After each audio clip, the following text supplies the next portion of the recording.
नमस्कार दोस्तों, डेट है आज की 17 फरवरी 2022 और स्वागत है आपका एडिटोरियल डिस्कशन में। आज 3 इश्यूज हम डिस्कस करेंगे। सबसे पहले आर्टिकल हम डिस्कस करेंगे फेडरल जुडिशरी से संबंधित। ये जो बड़े वाला आर्टिकल है ना, ये काफ़ी अच्छा है, एग्जाम के लिए भी इंपॉर्टेंट है और इंटरेस्टिंग भी है। नीचे वाला आर्टिकल ये क्रिप्टो करेंसी में नया क्या हुआ है। 30% फ्लैट टैक्स तो सरकार ने लगा दिया है, लेकिन क्या इसके रिपरकशंस होंगे, कुछ पॉइंट्स इस आर्टिकल से हम निकाल के डिस्कस करेंगे। और यहाँ पे जो आर्टिकल है तीसरा, यूक्रेन क्राइसिस में नया क्या चल रहा है उससे संबंधित है, तो ये इशू भी हम डिस्कस करेंगे। डिस्कशन स्टार्ट करें उससे पहले ये क्वेश्चन आपको अटेम्प्ट करना है। Indian constitution एनविसाज्ड the equality of power between high court जजेस एंड सुप्रीम कोर्ट जजेस।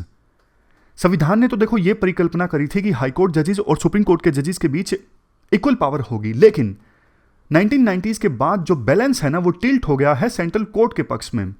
इस स्टेटमेंट पर आपको कमेंट करना है 250 वर्ड्स में। कोट है आज का, a positive attitude causes a chain of reactions of positive thoughts, events and outcomes. It is a catalyst and spark extraordinary results.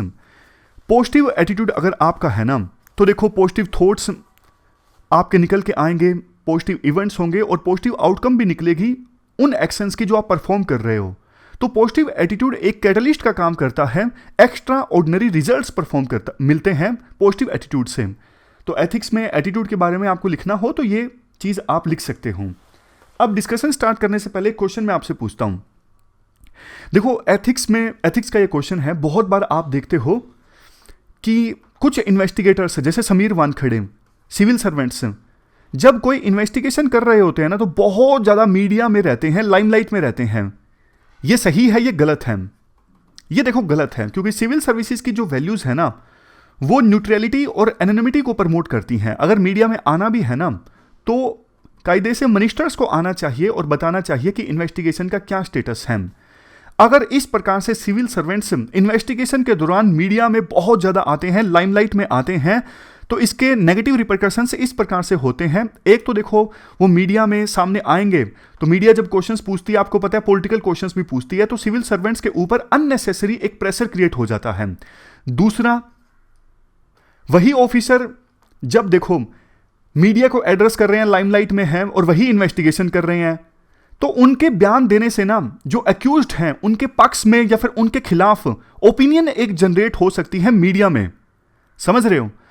लेकिन ये जस्टिस के अगेंस्ट है, तभी तो जजेस जिनको फैसला सुनाना होता है वो मीडिया में नहीं आते, क्योंकि उनके बोलने से कोई भी बात अक्यूज्ड के पक्ष में या फिर उसके खिलाफ ना जाए, ये इंश्योर करने के लिए जज मीडिया में नहीं आते। उसी प्रकार से इन्वेस्टिगेटर्स को भी नहीं आना चाहिए। और वैसे देखो, इन्वेस्टिगेशन प्रोसेस की सैंक्टिटी भी अपहोल्ड करने के लिए जरूरी है कि सिविल सर्वेंट्स जो हैं वो इन्वेस्टिगेशन के दौरान लाइमलाइट से दूर रहें, क्योंकि इससे इन्वेस्टिगेशन प्रोसेस की जो फेयरनेस है वो प्रभावित हो सकती है। और वैल्यूज की बात तो आपको पता ही है, सिविल सर्वेंट्स की बहुमूल्य ये वैल्यूज हैं, न्यूट्रलिटी और एनोनिमिटी, वो वायलेट हो जाती हैं अगर इस प्रकार से सिविल सर्वेंट बार बार इन्वेस्टिगेशन के दौरान मीडिया में आके बयान देते हैं। तो अगर केस स्टडी आए या फिर ऐसा कोई क्वेश्चन आए, तब आप ये सब चीजें लिख सकते हो। अब डिस्कशन स्टार्ट करते हैं। First important article federal judiciary से संबंधित है। आप जीएस पेपर सेकंड के इस टॉपिक से आर्टिकल को रिलेट कर सकते हो। शुरुआत में देखो एक कोट है जो कि A.V. डाइसी के द्वारा दिया गया था 150 साल पहले। आपको फेडरलिज्म के बारे में जब कुछ लिखना हो ना, तो आप इस कोट का इस्तेमाल कर सकते हो। इन्होंने कहा था, फेडरलिज्म का सबसे जरूरी कैरेक्टरिस्टिक्स ये है, विभिन्न बॉडीज के बीच लिमिटेड एग्जीक्यूटिव, लेजिस्लेटिव और जुडिशियल अथॉरिटी का डिस्ट्रीब्यूशन। पहले आप सुन लीजिए, फिर एग्जांपल की सहायता से बताता हूं।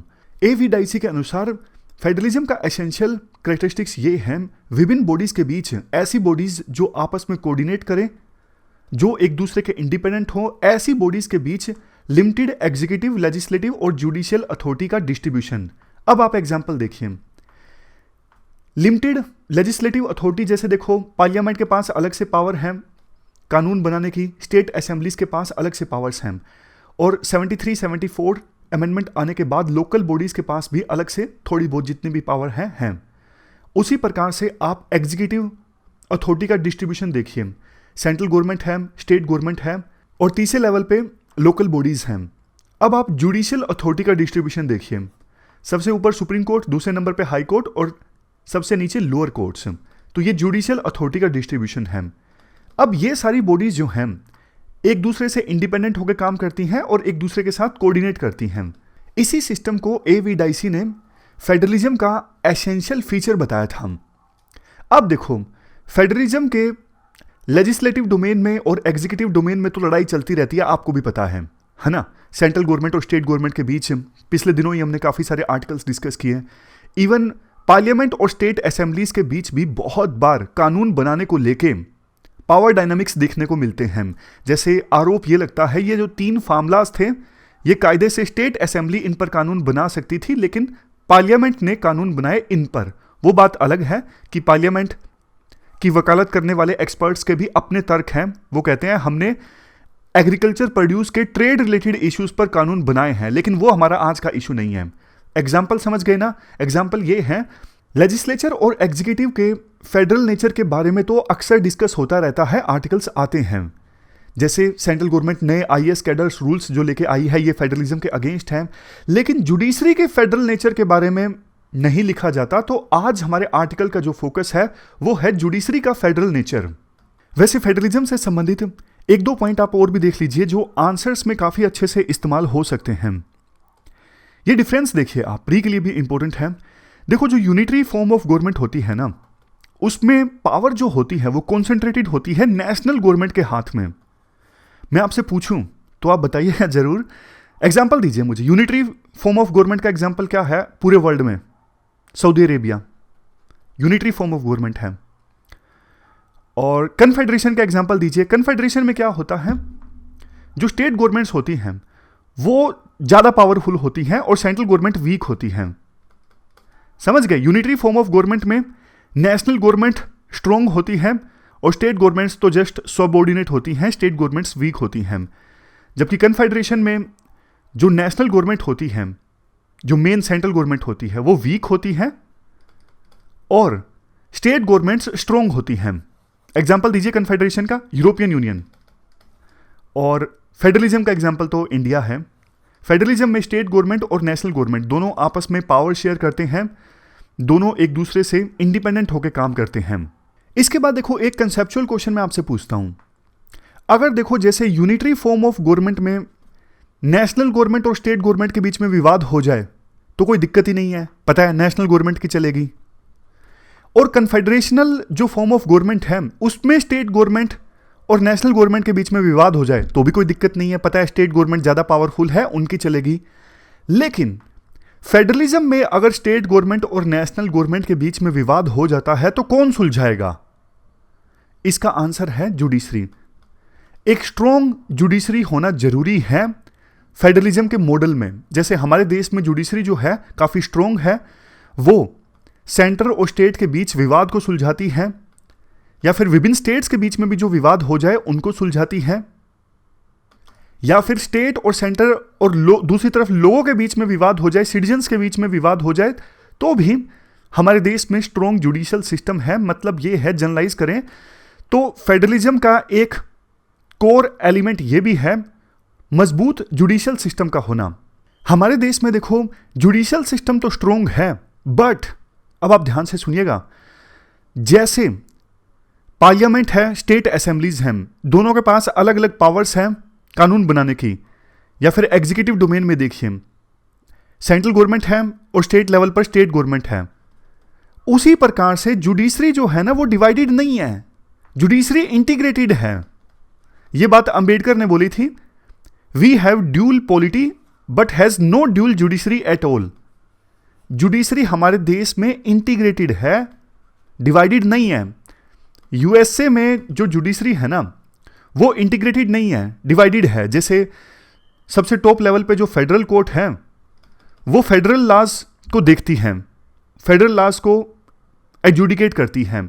और यूएसए के जो 50 प्रोविंसेस हैं, हर एक प्रोविंस में अपनी एक हाई कोर्ट है, प्रोविंशियल कोर्ट है, वो प्रोविंशियल लॉज को एडजुडिकेट करती हैं। लेकिन हमारे देश में ऐसा नहीं है, आपको पता है। हमारे देश में तो मान लीजिए हरियाणा का कोई वो 75% वाला कानून है, हाई कोर्ट ने स्टे लगा दिया, अब मामला पहुंच गया सुप्रीम कोर्ट में। यूएसए में ऐसा नहीं होता। स्टेट का कानून है तो बस स्टेट हाई कोर्ट देखेगी, सुप्रीम कोर्ट तक वो मामला नहीं जाएगा, ऐसा सिस्टम है यूएसए में। इस प्रकार का क्वेश्चन वैसे यूपीएससी पूछ सकती है मेंस में। आपने अगर इस साल का पेपर देखा हो 2021 का, तो उसमें यूपीएससी ने ये पूछा इंडिया और यूएस के कॉन्स्टिट्यूशंस में इक्वालिटी का क्या नेचर है, उसको आप एनालाइज कीजिए। तो हो सकता है कि आने वाले सालों में ये पूछ ले जुडिशरी का क्या नेचर है, दोनों देशों के संविधानों में आप कंपेयर कीजिए। खैर आगे चलते हैं। देखो इंडिया में सुप्रीम कोर्ट ना रिलेटिवली एक नई बॉडी है, जबकि हाई कोर्ट्स ज़्यादा पुरानी हैं। स्पेक्ट्रम में या फिर दूसरी किसी हिस्ट्री की बुक में आपने पढ़ा होगा 1860s में अलग अलग प्रोविंसेस के लिए कई हाई कोर्ट्स बनी थी। और सुप्रीम कोर्ट कब बनी? सुप्रीम कोर्ट तो देखो 1935 के एक्ट के तहत बनी थी और उस समय नाम था फेडरल कोर्ट ऑफ इंडिया। लेकिन नया संविधान बना देश आज़ाद होने के बाद, तो उस समय फाइनली 1950 में supreme court of India establish हुई। तो supreme court of India relatively नई बॉडी है और हाई कोर्ट तो बहुत पुरानी है। पहले देखो हाई कोर्ट और सुप्रीम कोर्ट के जजेस को बराबर की पावर्स मिली हुई थी, मतलब कि हाई कोर्ट के जो जज हैं वो सुप्रीम कोर्ट के जज के सबऑर्डिनेट नहीं हुआ करते थे, रैंक में छोटे नहीं हुआ करते थे। अब क्या हो गया वो हम बाद में डिस्कस करेंगे, लेकिन पहले आप ये जानिए पहले क्या हुआ करता था। पहले ये हुआ करता था सुप्रीम कोर्ट जज और हाई कोर्ट के जज पावर के मामले में इक्वल हुआ करते थे। इवन देखो ऐसे भी मामले सामने आए, बॉम्बे हाई कोर्ट के जज जस्टिस MC चागला, इनको जब बुलाया गया ना सुप्रीम कोर्ट में काम करने के लिए, इन्होंने मना कर दिया कि नहीं भैया मैं बॉम्बे हाई कोर्ट में ठीक हूं। इवन मद्रास हाई कोर्ट के चीफ जस्टिस PV राजा मन्नार, इनको भी नई बनी सुप्रीम कोर्ट में सीट ऑफर की गई थी कि आइए आप सुप्रीम कोर्ट का जज बन के काम कीजिए। इन्होंने कहा नहीं मैं तो ठीक हूं मद्रास हाई कोर्ट का चीफ जस्टिस बन के। तो इतनी वैल्यू हुआ करती थी पहले हाई कोर्ट की। इवन ये बात सुप्रीम कोर्ट ने भी बोली है काफी बार कि हम हाई कोर्ट के सुपीरियर हैं, सिर्फ एपीलेट सेंस में कि हाई कोर्ट में अगर वर्डिक्ट आ जाए तो उसके खिलाफ अपील फाइल की जा सकती है सुप्रीम कोर्ट में, सिर्फ इसी सेंस में हम हाई कोर्ट के सुपीरियर हैं, अदरवाइज नहीं। बट देखो ये सिचुएशन चेंज होनी स्टार्ट हो गई 1990s में। मतलब पहले जो इक्वल पावर हुआ करती थी ना सुप्रीम कोर्ट और हाई कोर्ट के जजेस की, ये सिचुएशन टिल्ट होना स्टार्ट हो गई सुप्रीम कोर्ट के पक्ष में, जबकि कायदे से होना नहीं चाहिए था।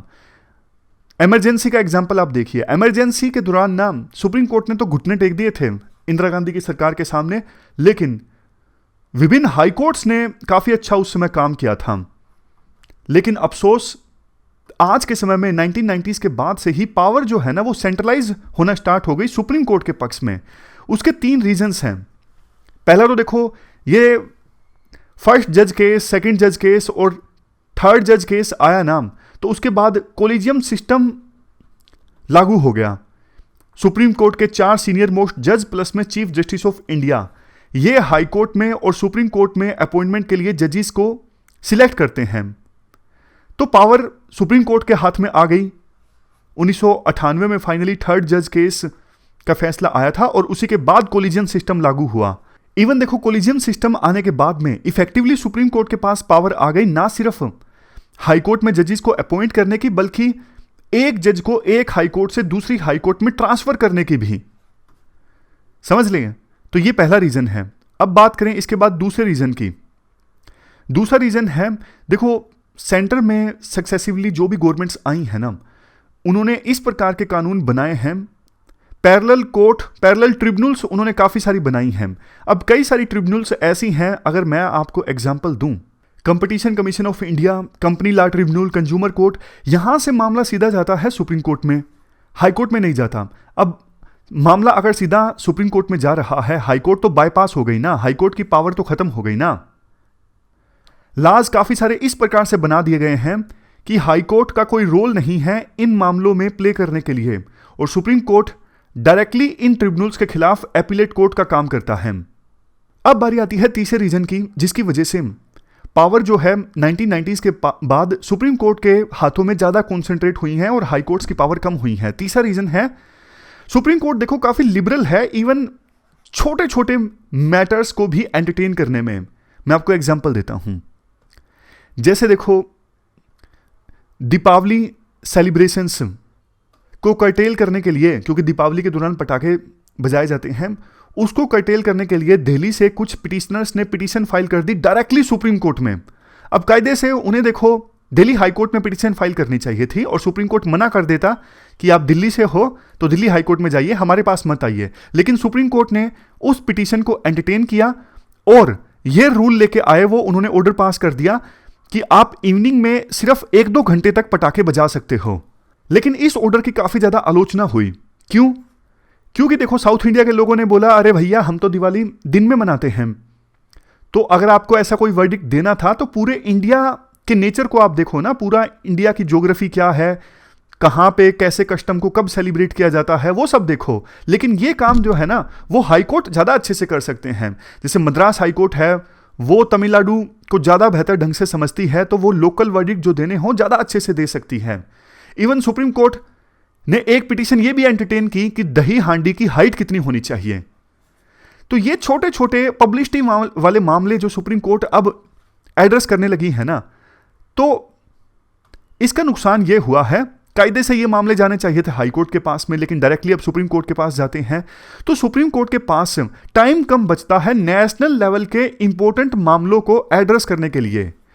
लोग जाते क्यों हैं सुप्रीम कोर्ट के पास? सीधा उन्हें लगता है कि अरे हाई कोर्ट में जाने की जरूरत नहीं है, सीधा सुप्रीम कोर्ट में जाएंगे, पब्लिसिटी भी मिलेगी और सुप्रीम कोर्ट में हमारा मामले का समाधान जल्दी हो जाएगा। लेकिन कायदे से सुप्रीम कोर्ट को मना कर देना चाहिए, अरे भैया हमारे पास इंपॉर्टेंट कॉन्स्टिट्यूशनल मैटर्स है एड्रेस करने के लिए, ये छोटे मोटे मामले हमारे पास नहीं लेकर आओ। लेकिन सुप्रीम कोर्ट एंटरटेन करती है। क्यों? पब्लिसिटी मिलती है ना। लास्ट में देखो आप टोक्योविल के बारे में लिख सकते हो। इन्होंने एक बार बोला था फ्रेंच रेवोल्यूशन के बाद ऐसा हुआ कि फ्रांस के जो रूरल पार्ट्स में नोबल्स रहते थे ना, उनकी पावर तो कम होती गई, लेकिन जो एरिस्टोक्रेट्स पेरिस में रहते थे ना, उन्होंने अपने हाथों में पावर कॉन्सेंट्रेट करना स्टार्ट कर दी। आमतौर पे सभी सेंट्रल यूनिट्स की ये टेंडेंसी होती है, नेचुरल टेंडेंसी होती है कि पावर को अपने पास इकट्ठा किया जाए, स्टेट यूनिट से पावर ली जाए। उनको लगता है कि अगर हमारे पास ज़्यादा पावर्स होगी तो हम ज़्यादा बेहतर ढंग से अपनी ड्यूटी परफॉर्म कर सकते हैं। लेकिन सच्चाई ये है, स्टेट यूनिट्स जब कमज़ोर होती है ना, पूरे की पूरी बॉडी, पूरा का पूरा जो देश है वो कमज़ोर होता जाता है। यही बात सुप्रीम कोर्ट को पहचानने की आवश्यकता है कि नेशन के बेस्ट इंटरेस्ट में हाई कोर्ट की जो खोई हुई पावर है उसको रिस्टोर करे, और जो 3 रीजन्स अभी हमने डिस्कस किया उन तीनों रीजन्स की सहायता से हाई कोर्ट्स को एम्पावर करे। तो ये पूरा आर्टिकल हमने डिस्कस किया। चलते हैं आगे। अगला आर्टिकल देखो यूक्रेन क्राइसिस से संबंधित है। यूक्रेन बॉर्डर पर रशिया ने अपनी ट्रूप्स को तैनात कर दिया। यह आपको पता है, यह कोई नई चीज नहीं है, लेकिन नया यह हुआ है कि रशिया ने अब अपनी ट्रूप्स को पीछे ले जाना स्टार्ट कर दिया है। यह एक सिग्नल है कि रशिया जो है वो डी एस्केलेट कर रहा है, मतलब युद्ध की जो संभावना है वो अब कम होती दिखाई दे रही है। बट यूएसए के अनुसार युद्ध का खतरा अभी टला नहीं है। पहले देखो रशिया ने अपनी बहुत ज्यादा ट्रूप्स यूक्रेन बॉर्डर पर तैनात कर दी थी।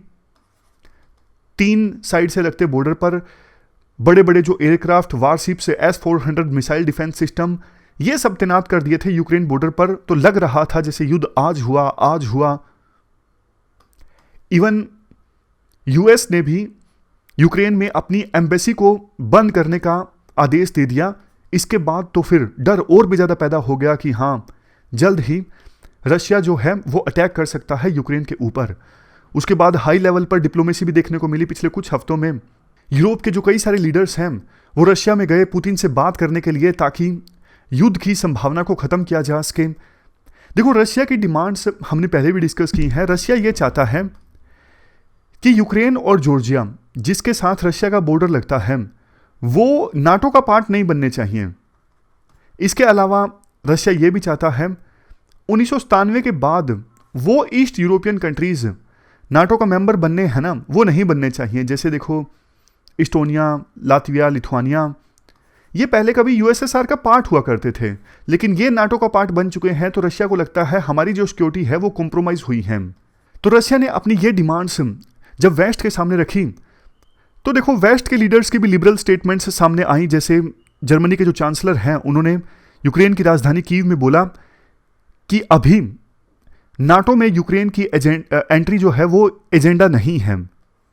इसके अलावा मैक्रोन ने भी ये बात बोली कि हम रशिया के जो सिक्योरिटी कंसर्न्स हैं उनकी रिस्पेक्ट करते हैं, और कोशिश करेंगे कि जो मिन्स्क एग्रीमेंट है उसको रिवाइव किया जा सके।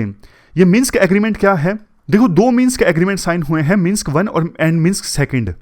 आप समझने के लिए समझ सकते हो, जैसे जम्मू एंड कश्मीर में जो सेपरेटिस्ट हैं वो एक्टिव हैं, उसी प्रकार से यूक्रेन में भी कुछ लोग ऐसे हैं जो रशियन लैंग्वेज बोलते हैं और वो यूक्रेन से अलग होना चाहते हैं।